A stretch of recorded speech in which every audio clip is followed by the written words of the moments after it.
A U.S. Navy T-45C Goshawk crashes near NAS Kingsville. The pilot is safe. Welcome aboard. Pilot Mike here. On August 16, 2022, a T-45C went down on approach. One instructor pilot was on board and ejected. The plane impacted an empty field just north of the airfield. No civilians were harmed, and the incident is under investigation.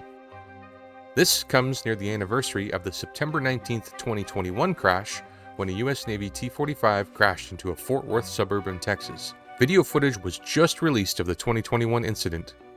The jet was a T-45C Goshawk training aircraft assigned to the Training Air Wing 2 at Naval Air Station Kingsville, Texas, and was on approach to Naval Air Station Joint Reserve Base Fort Worth. The T-45 is used to teach basic tactics like weapons delivery, close formation flying, and air combat maneuvering. It's a highly modified BAE Hawk that is equipped with a tailhook so it can be used for carrier qualification. Both pilots safely ejected before the aircraft crash landed in the backyard of a residence, severely damaging 3 homes and injuring several people. The student pilot's parachute became entangled in power lines, resulting in serious injuries. There were no fatalities. Let's have a look at the cockpit video.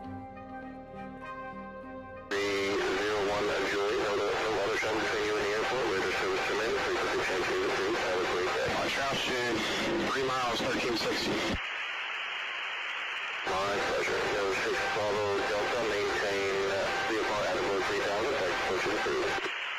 3000, approach through 6 follow Delta. November 768 Mike Bravo, contact Fort Worth Center, 127.0.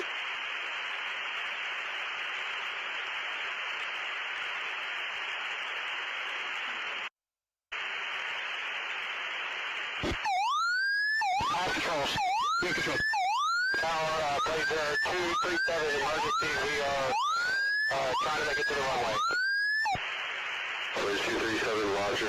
Just be advised, you want to make it approach to a rate table approximately 1,200 Yeah, we're not going to make it. We're going to eject. And we're able to touch. Stand by the ejection.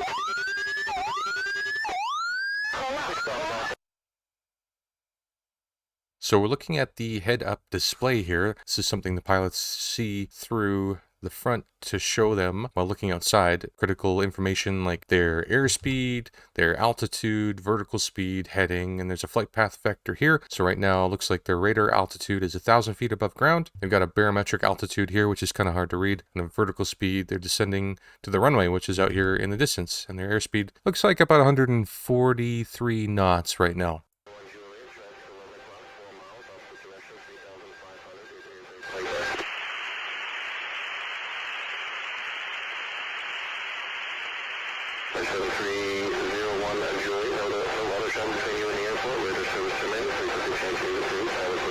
Altitude 3 miles, 1360. So there's some typical instructor banter. He's calling out, watch your altitude, 3 miles, 1360. So he's just a touch low on the approach. The student is low, but correct. So you can see the nose coming up a bit here.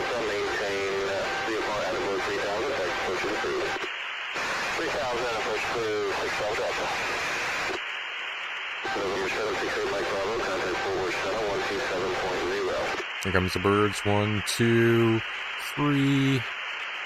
And the 4th connects. Boom. There's an expletive blanked out there. Engine quits. Immediate flame out.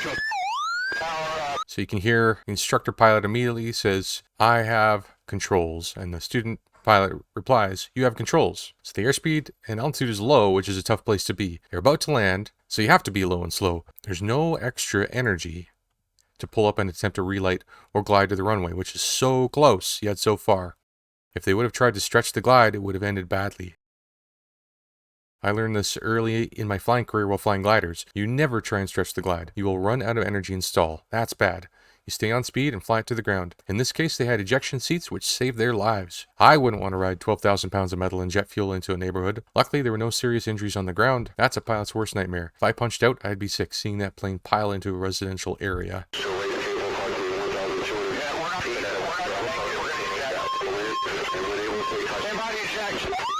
He says, we're not going to make it. Stand by to eject. The tower controller's still kind of rambling on at this point. So he hits the birds around 46 seconds. All controls. New control. Tower, Blazer 237 emergency. We are trying to make it to the runway. So I just declared an emergency. It's about 600 to 700 feet off the ground. Now the instructor pilot's got to make some quick decisions here. Blaze 237, roger. Just be advised you want to make it approach to a race cable approximately 1,200 Yeah, we're not ready. The tower controller's kind of rambling on, saying, please be advised, yada, yada, yada. And then instructor pilot can be heard saying to the student, yeah, we're not going to make it, meaning they're not going to make it to the runway. And their airspeed at that point was about 120 knots. Stand by to eject, he says. They're showing about 118 knots. He's got to keep that plane flying until they eject. Boom, they're out. Into the trees, into the neighborhood. So from the time they hit the bird and had the flame out to ejection was 30 seconds or less. Well, they did the best they could with a terrible situation. On approach with no extra energy for a zoom climb, populated area below, it doesn't get much worse than that. I hope all involved made a full recovery. Bravo Zulu.